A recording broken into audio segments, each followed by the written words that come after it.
فرش التراب يضمني. اللہ تعالیٰ نے جو انسان پیدا کیے ہیں ان کے مزاج مختلف ہیں. ان میں کچھ لوگ ہوتے ہیں جو قوی ہوتے ہیں ارادے کے، جو فیصلہ کر لیا ڈٹ گئے. کچھ لوگوں میں وہ قوت ارادی اتنی مضبوط نہیں ہوتی، وہ ادھر ادھر سوچتے رہتے ہیں. کچھ لوگ جسمانی طور پر بہت توانا ہوتے ہیں، کچھ لوگ جسمانی طور پر پیدائشی طور پر کمزور ہوتے ہیں. تو اگر کوئی قوت ارادی کمزور رکھنے والا شخص ہے، وہ بھی تو اللہ کی تخلیق ہے، اللہ کا بندہ ہے، خطاؤں کا ظہور ہو جاتا ہے، توبہ کرتا ہے، پھر کچھ عرصے کے بعد پھر خطا کا ظہور ہو جاتا ہے، پھر توبہ کرتا ہے. تو ہم تو یہ سمجھیں گے کہ ایک حد کے بعد پھر اس کی توبہ قبول نہیں ہونی چاہیے. لیکن حدیث سنیے. وعن ابی ہریرہ رضی اللہ تعالی عنہ قال قال رسول اللہ صلی اللہ علیہ وسلم ان عبدا اذنب ذنبا، یقیناً ایک بندہ جو ہے وہ ایک گناہ کرتا ہے. فقال، پھر وہ کہتا ہے رب، اے میرے پروردگار، اذنبت فاغفر لی، مجھ سے گناہ ہو گیا ہے، مجھے معاف فرما دے. فقال ربہ، تو پروردگار یہ کہتا ہے اعلم عبدی ان لہ ربا یغفر الذنب ویأخذ بہ، میرا یہ بندہ یہ جانتا ہے کہ اس کا ایک رب ہے جو گناہ معاف بھی کر سکتا ہے اور سزا دے بھی سکتا ہے. کیا مانی ہوئے؟ گناہ اس نے کیا ہے لیکن جانتا ہے اللہ کو کہ وہ معاف بھی فرما سکتا ہے، تبھی تو وہ اللہ سے معافی کی درخواست کر رہا ہے. اس کے اس جاننے کی بنیاد پر، اس کے اس علم کی بنیاد پر، اس کے اس ایمان کی بنیاد پر فرمایا غفرت لعبدی، میں نے اپنے بندے کو معاف کر دیا. ثم مکث ما شاء اللہ، پھر وقت گزرا جتنا کہ اللہ نے چاہا. ثم اذنب ذنبا، پھر اس سے گناہ ہو گیا. فقال رب اذنبت ذنبا فاغفر، پھر کہتا ہے پروردگار مجھ سے گناہ ہو گیا، پھر مجھے معاف فرما دے. فقال ربہ، اللہ فرماتا ہے عالم عبدی ان لہ ربا یغفر الذنب ویأخذ بہ، میرا بندہ ہے نا جو جانتا ہے کہ اس کا ایک رب ہے، ایمان باللہ اس کے اندر ہے، تبھی تو پکار رہا ہے. اور یہ بھی جانتا ہے کہ وہ گناہ معاف بھی کر سکتا ہے اور چاہے تو پکڑ بھی سکتا ہے، سزا بھی دے سکتا ہے. تو فرمایا، اللہ تعالیٰ فرماتے ہیں میں نے فرمایا کہ میں نے معاف کر دیا. ثم مکث ما شاء اللہ، پھر ایک عرصہ گزرا اس کے بعد. ثم اذنب ذنبا، پھر اس نے گناہ کیا. قال رب اذنبت ذنبا آخر، اس نے کہا پروردگار میں نے تو پھر ایک اور گناہ کر دیا، فاغفر لی، مجھے بخش دے. فقال اعلم عبدی ان لہ ربا یغفر الذنب ویأخذ بہ، میرا بندہ جانتا ہے نا کہ اس کا ایک رب ہے جسے وہ پکار رہا ہے، کہ وہ جانتا ہے کہ اسے اختیار حاصل ہے کہ چاہے تو بخش دے اور چاہے تو پکڑ لے. اس کے اس علم، اس ایمان کی بنیاد پر میں نے اسے معاف کر دیا. ایک اور حدیث، میں نے چونکہ اس گفتگو کے لیے ان احادیث کا تفحص کیا ہے، یہ تو بہت ہیں حدیثیں، میں نے ان میں سے کچھ چنی ہیں. ہمارے بعض واعظ ناصح وہ بھی کسی شخص کو روکتے رہے، برائیوں سے روکتے رہے، نہیں رکتا تو کہیں غصے میں آ کے اللہ تجھے کبھی معاف نہیں کرے گا. یہ کتنا بڑا جرم ہے، اس کا اندازہ کیجئے اس حدیث سے. تم میرے بندے کو میری رحمت سے مایوس کر رہے ہیں، کتنا بڑا جرم ہے، اس کا اندازہ کیجئے. یہ مسلم شریف کی روایت ہے عن جندب، حضرت جندب رضی اللہ تعالی عنہ سے، ان رسول اللہ صلی اللہ علیہ وسلم حدث، کہ اللہ کے رسول صلی اللہ علیہ وسلم نے ایک واقعہ بیان کیا. ان رجلا قال، کہ ایک شخص نے یہ کہا واللہ لا یغفر اللہ لفلان، کہ خدا کی قسم اللہ تعالیٰ فلاں شخص کو کبھی معاف نہیں کرے گا. وَأَنَّ اللَّهَ تَعَالَى قَالَ، اس پر اللہ تعالیٰ نے یہ فرمایا، مَنْ ذَا الَّذِي يَتَعَلَّى عَلَيَّ، یہ کون ہے جو میرے اوپر حکومت کرنے والا آ گیا، جو میری طرف سے حکم لگا رہا کہ میں کبھی معاف نہیں کروں گا.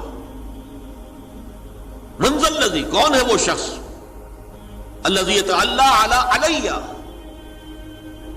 انی لا اغفر لفلان، کہ میں فلاں شخص کو کبھی معاف نہیں کروں گا. قد غفرت لفلان، اس کو تو میں نے معاف کر دیا. وَأَحْبَطْتُ عَمَلَهُ، اس شخص کے تمام اعمال میں نے ضائع کر دیے کہ تم نے میرے بندے کو مایوس کیا. یہ ہے جرم کی انتہا. تو توبہ کی دعوت دیتے رہو، توبہ کے لیے لوگوں کو آمادہ کرتے رہو، توبہ جو ہے اس کے لیے ترغیب دیتے رہو. اللہ تعالیٰ معاف فرمانے والا. اب آخری حدیث سنا رہا ہوں، یہ تو بہت ہی عجیب حدیث ہے اور متفق علیہ، یہ بخاری اور مسلم دونوں میں. حضرت ابو سعید الخدری رضی اللہ تعالی عنہ جو ہے وہ اس کے راوی ہیں. حضور نے فرمایا، کانا فی من کانا قبلکم رجل قتل 99 نفسا، تم سے پہلے جو امت تھی بنی اسرائیل، گویا کہ ان کا ذکر ہے، اس میں ایک آدمی ایسا تھا جس نے 99 قتل کیے تھے. اب آپ اندازہ کیجئے کتنا بڑا گناہ کبیرہ ہے قتل. قرآن مجید میں آتا ہے وَكَأَنَّمَا قَتَلَ النَّاسَ جَمِيعًا، اگر ایک انسان کو بھی ناحق قتل کر دیا گیا تو یہ ایسی ہے گویا کہ اس نے پوری نوع انسانی کو قتل کر دیا. اس نے 99 قتل کیے. فَهَلْ لَهُ مِن تَوْبَةٍ، پھر اس کے بعد یہ ہوا کہ اس کے اندر توبہ کا جذبہ پیدا ہوا. فَسَأَلَ عَنْ أَعْلَمِ أَهْلِ الْأَرْضِ، تو اس نے پھر سوال کیا، لوگوں سے پوچھا کہ زمین میں رہنے والوں میں کون سب سے بڑا عالم ہے. فَدُلَّ عَلَى رَاهِبٍ، تو اسے بتایا گیا فلاں راہب فلاں جگہ پر ہے، وہ بہت نیک ہے، بڑا عالم ہے. فَأَتَاهُ، وہ اس کے پاس آیا. فَقَالَ أَنَّهُ قَتَلَ 99 نَفْسًا فَهَلْ لَهُ مِن تَوْبَةٍ، انہوں نے کہا دیکھیے راہب صاحب، میں نے 99 انسان قتل کیے، اب مجھے یہ بتائیے کہ میرے لیے توبہ کا کوئی امکان ہے؟ فقال لا، اس نے کہا نہیں. فقتلہ، اس نے اس کو بھی قتل کر دیا. فکمل بہ 100، اپنی سینچری مکمل کر لی، مطلب 99 کے بعد ایک کی کسر تھی، اس کو بھی قتل کیا، 100 پورے کر لیا. ثم سأل عن عالم اہل الارض، پھر اس نے پوچھا کوئی اور کوئی بڑے عالم انسان ہو. فدل علی رجل عالم، پھر اس کی رہنمائی کی گئی ایک بڑے عالم شخص کی طرف. فقال انه قتل 100 نفس، تو اس نے وہاں جا کر کہا کہ میں 100 انسان ہلاک کر چکا ہوں، قتل کر چکا ہوں. فهل له من توبہ، میرے لیے توبہ کا کوئی امکان ہے؟ فقال نعم، کہا کیوں نہیں، 100 قتل کیے تب بھی کیا ہے، توبہ کا راستہ دروازہ کھلا ہوا. ما لم یغرغر، جب تک کہ وہ گھنگرو نہیں بج رہا اس وقت تک تمہارے توبہ کا دروازہ کھلا ہوا ہے. فرمایا نعم، وَمَن يَحُولُ بَيْنَهُ وَبَيْنَ التَّوْبَةِ، تمہاری توبہ کے درمیان اور تمہارے درمیان کون حائل ہو سکتا ہے؟ توبہ کا دروازہ کھلا ہے. لیکن ساتھ ہی کہا انطلق الی ارض کذا و کذا، اب تم ایسے کرو جہاں تم رہتے ہو وہاں نہ جاؤ واپس، وہاں کا ماحول اچھا نہیں ہے، معاشرہ اچھا نہیں ہے، ہو سکتا ہے کہ تم توبہ پر قائم نہ رہ سکو، تم فلاں جگہ چلے جاؤ، وہاں اچھے لوگ آباد ہیں، ان میں جا کر رہو. فإن بها أناسا يعبدون اللہ تعالی، وہاں ایسے لوگ آباد ہیں جو اللہ کی بندگی کرتے ہیں. فاعبد اللہ معهم، تو تم ان کے ساتھ مل کر اللہ کی بندگی اور پرستش کرو. ولا ترجع الى ارضک، اپنی زمین کی طرف اپنے وطن میں واپس بن جاؤ. فإنها ارض سوء، وہ بری جگہ ہے. فانطلقا، تو وہ چل پڑا، ہجرت کر رہا ہے، اس جگہ جا رہا ہے جہاں کا راہب نے بتایا تھا. حتی اذا نصف الطریق، جب آدھا راستہ اس نے پورا کر لیا، اتاہ الموت، موت آ گئی. فاختصمت فیہ ملائکۃ الرحمت و ملائکۃ العذاب، اب وہ جہنم کے فرشتے بھی آ گئے اس کی جان قبض کرنے کو، اور جنت کے بھی آ گئے. فقالت ملائکۃ الرحمہ، رحمت والے جو فرشتے ہیں جنت والے، انہوں نے کہا جا تائبا مقبلا بقلبہ للہ تعالی، یہ شخص توبہ کر کے اللہ تعالیٰ کی طرف ہجرت کر رہا تھا، اس لیے اس کی نیت کی بنیاد پر اب یہ جنتی ہے، لہذا اس کی روح ہم قبض کریں۔